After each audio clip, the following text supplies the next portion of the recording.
Maayong buntag sa tanan. Ako si Msgr Godofredo Reyes, nag-extend sa ako ang pahasubo ngadto sa mga ministro Msgr Jesus Nudnud o ni Brother Gregorio Labidon sa ilang pagkawala nining kalibutana. Dili na mo matuyo ang pagkawala sa among mga kaigsuunan, labi na sa among usa ka obispo.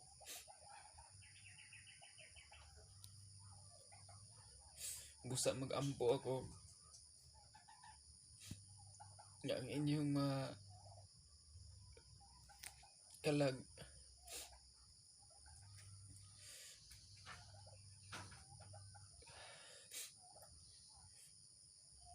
moadto sa kalinaw ngadto sa Ginoo. Mag-ampo ako tungod sa dakong tinguha sa Dios sa tanan mga katawhan.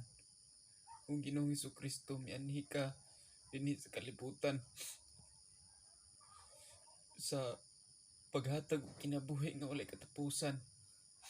Ako naghangyo kanimo kay ikaw nagapuyo sa imong gingharian sa himaya ng mga buutan nimong mga anak ug manununod sa imong langitnong panulundon.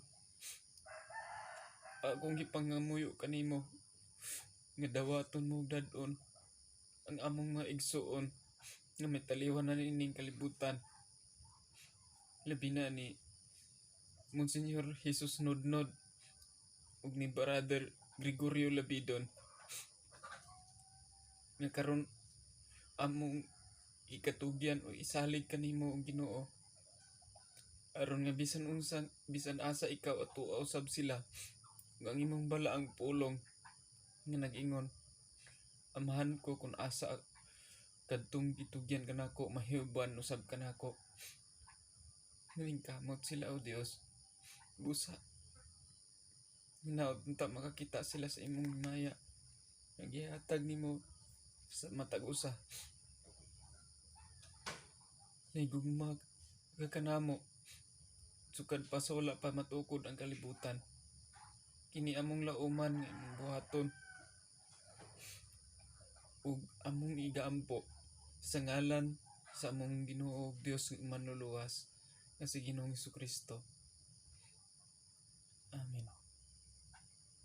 Hinaot ko ang kalag ni Msgr Jesus Nudnud ug ni Brother Gregorio Labidon